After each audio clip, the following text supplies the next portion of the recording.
네, 오늘은 경외심이라는 제목의 말씀을 우리가 함께 나누려고 합니다. 오늘 이 말씀의 배경은요, 시내산 언약 사건이 있을 때 그때를 기점으로 하고 있습니다. 출애굽한 이스라엘 백성들이요, 이제 3개월에 걸쳐서 시내산이 있는 시내 광야에 이르게 되었습니다. 이곳에서 모세는 하나님의 부르심으로 시내산에 오르게 되는데요. 모세는 어떤 인물일까요? 모세는 이스라엘 민족들을 애굽에서 이끌어내어서 이것까지 인도하고 또 앞으로도 이끌어갈 지도자였습니다. 그리고 이스라엘 백성의 중보자로서 백성을 위해 하나님께 늘 기도하는 사람이었습니다. 그는 백성이 죄를 지을 때마다 눈물로 회개하면서 자신을 대신 벌하달라고 하나님께 기도하였던 인물입니다. 그런가 하면 이 모세는 하나님의 대언자로서 하나님의 뜻을 이스라엘 백성들에게 전달하는 전달자이기도 했습니다.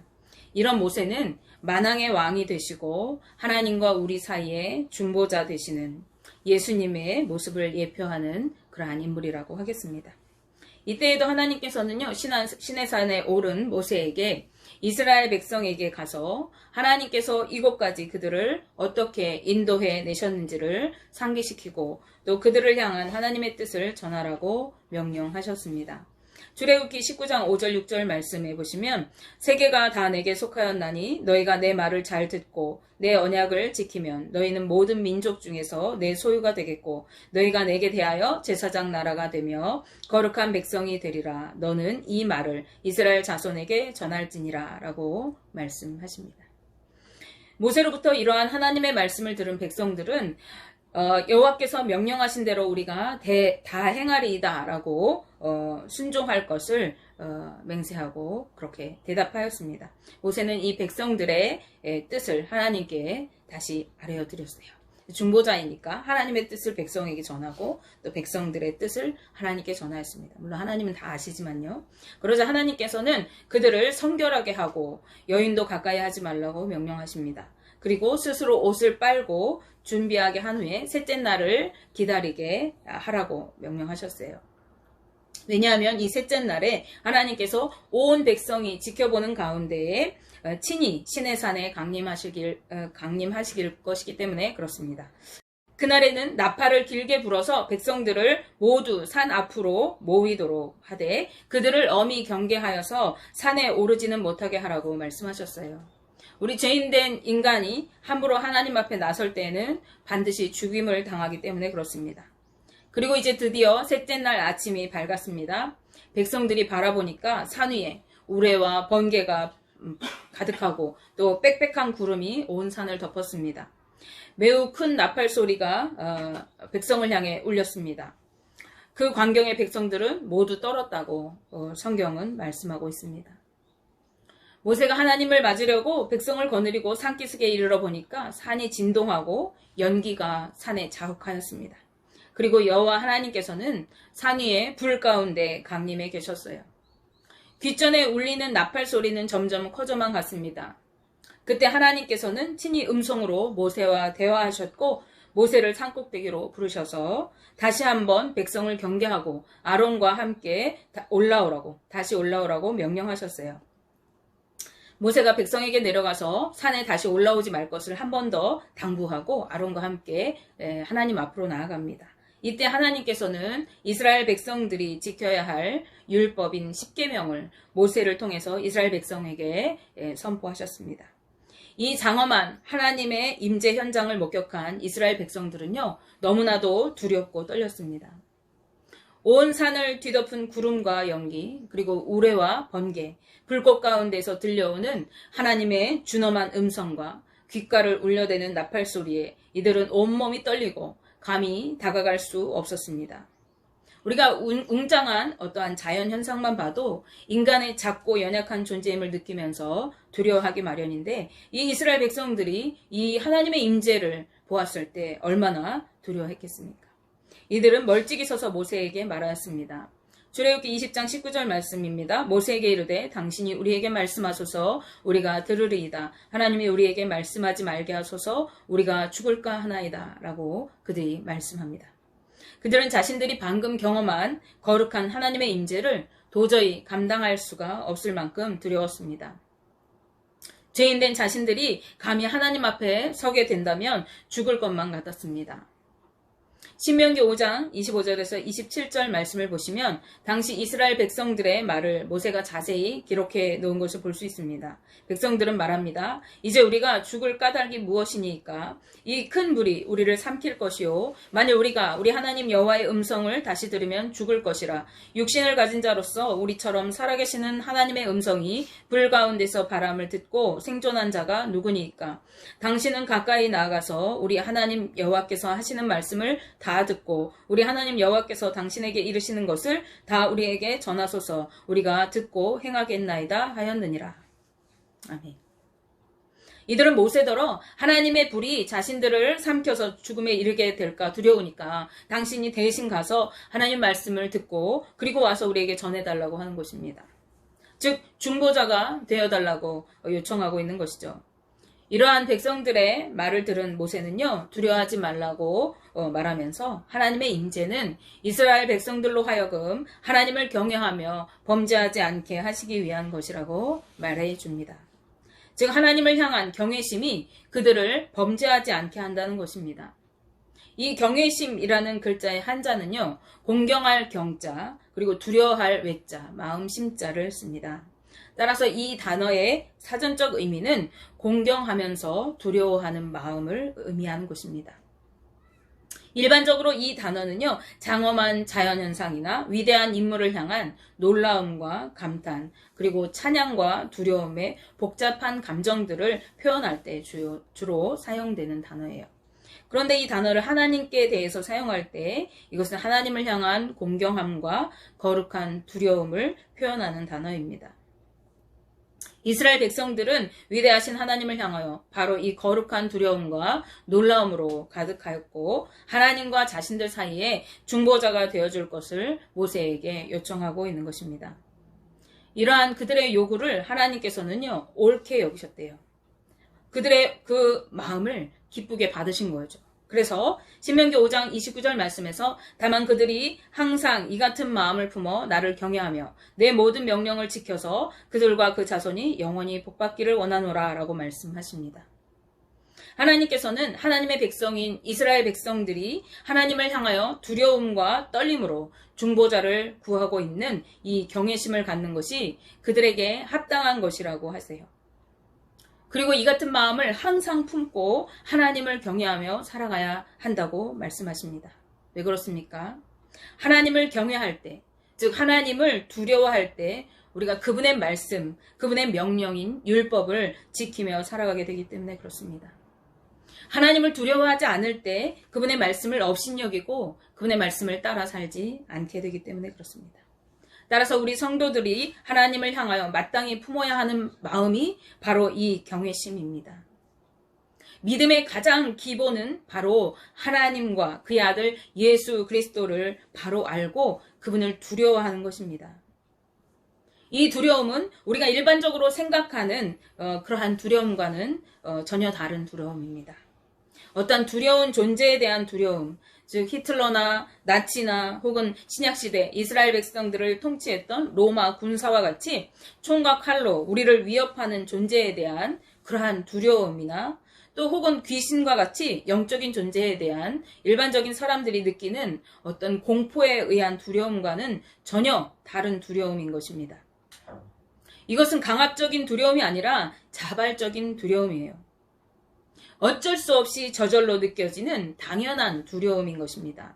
예를 들면 이스라엘 백성들이 경험한 것처럼 대자연의 놀라운 능력 앞에서 아무것도 할 수 없는 한없이 작고 보잘것없는 우리 무능한 인간의 존재를 발견할 때 느껴지게 되는 그 자연의 그 광대함 앞에 느껴지는 두려움입니다. 우리가 요즘 뉴스에서 이러한 사건들을 많이 보게 되는데요. 요즘 뉴스만 틀기만 하면 홍수가 났다, 폭염으로 많은 사람들이 어려움을 당한다, 가뭄이 났다, 지진이 났다, 화산 폭발이 일어났다, 태풍이 일었다, 이런 현상들을 우리가 켜기만 하면 TV에서 계속해서 접할 수가 있습니다. 우리는 이 자연현상 앞에 속수무책일 수밖에 없죠. 그런가 하면 이 두려움은요, 위대한 업적을 남긴 어떤 위인이나 대가들 앞에 섰을 때 그들에게 느껴지는 어떠한 존경심과 범접할 수 없는 그들의 어떤 포스나 아우라에서 압도되어서 절로 고개가 숙여질 수밖에 없는 존중과 같은 마음에 느껴지는 그러한 두려움입니다. 다시 말씀드리면 본문에서 말씀하고 있는 이 경외심이라는 것은 하나님의 위대하심과 능력에 대해서, 그 영광에 대해서 저절로 압도되어서 자신도 모르게 그분의 발 앞에 꼬꾸라지는 두려움입니다. 하나님을 향한 이러한 두려움, 즉 이러한 경외심이 있을 때 우리는 그분의 말씀에 순종하지 않을 수가 없게 되는 것입니다. 그분 앞에 절로 무릎을 꿇고 고개를 조아릴 수밖에 없는 것입니다. 성경은 우리가 하나님을 경외해야 함을 끊임없이 말씀하고 있습니다. 심지어 잠언 9장 10절 말씀에 여호와를 경외하는 것이 지혜의 근본이요 거룩하신 자를 아는 것이 명철이라고 말씀하십니다. 즉 여호와 하나님을 경외하는 것이 지혜로운 삶을 사는 것이라고 하는 거예요. 왜 그렇습니까? 우리가 하나님을 경외하는 마음으로 두렵고 떨림으로 그분의 뜻을 따라 살아갈 때에 그것이 가장 축복의 삶을 사는 것이고 그것이 가장 안전한 삶을 살아가는 것이기 때문에 그렇습니다. 물질이 우리의 삶을 보장해주지 않습니다. 비트코인으로 1억 천금을 벌어도 그 물질로 우리의 삶이 보장될 수가 없어요. 건강이 우리의 삶을 보장해주지 않습니다. 바로 문 앞을 나가서 우리는 어떠한 사고를 당할지 몰라요. 권력이 우리를 보장해주지 않습니다. 수많은 권력을 가지고도 자살에 이르고 또 넘어지고 실족하는 사람들을 수없이 우리가 볼 수 있기 때문에 그렇습니다. 신명기 5장 29절 말씀에 말씀하셨듯이 우리가 하나님을 경외하며 그분의 모든 명령, 즉 그분의 말씀을 지키며 살아갈 때 우리와 우리 자손이 영원히 복받는다고 하나님께서 약속해 주셨습니다. 하나님은 우리가 그렇게 하나님을 경외하며 순종의 삶을 살면서 복받기를 원하신다고 말씀하십니다.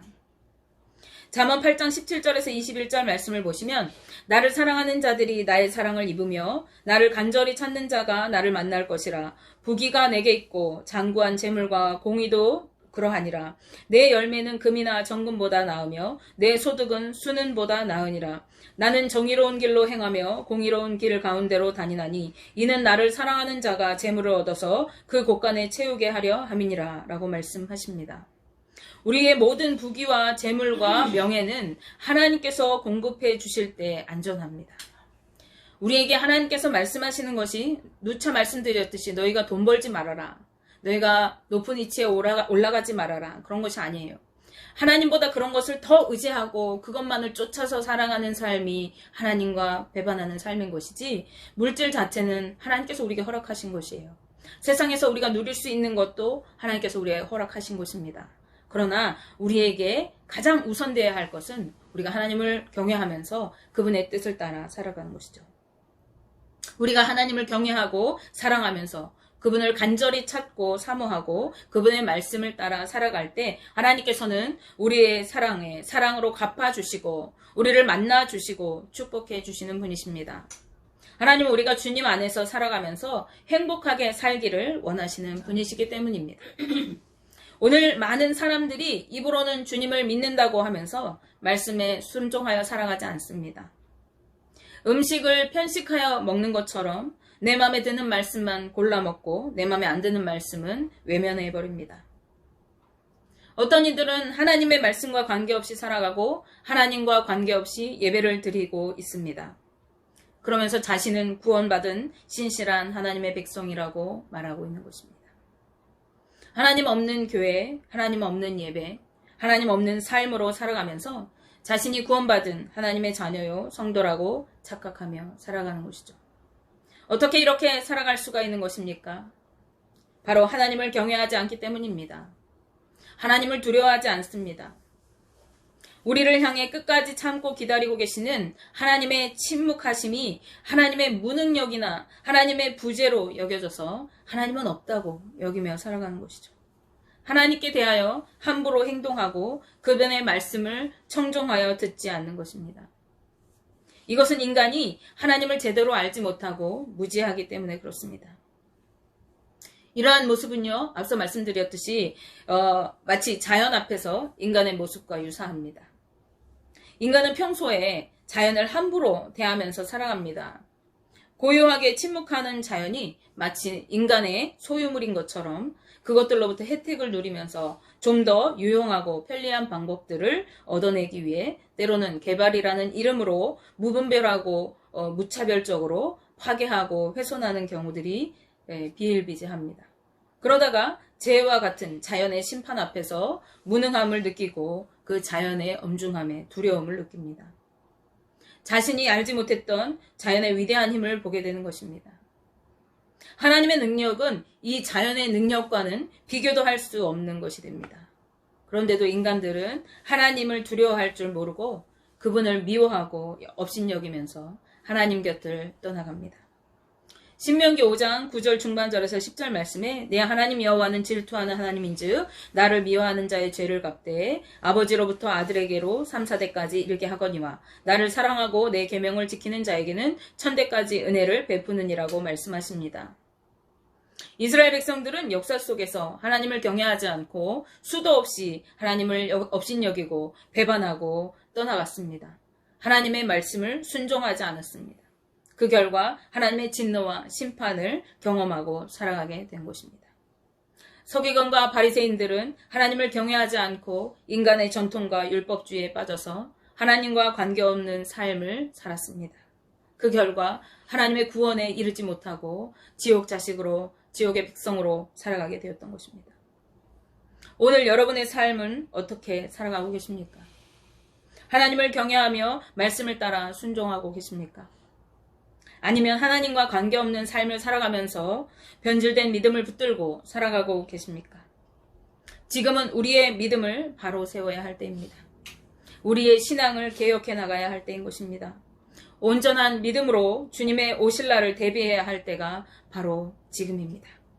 그리고 우리의 믿음의 회복은 하나님을 경외하는 마음에서부터 시작됩니다.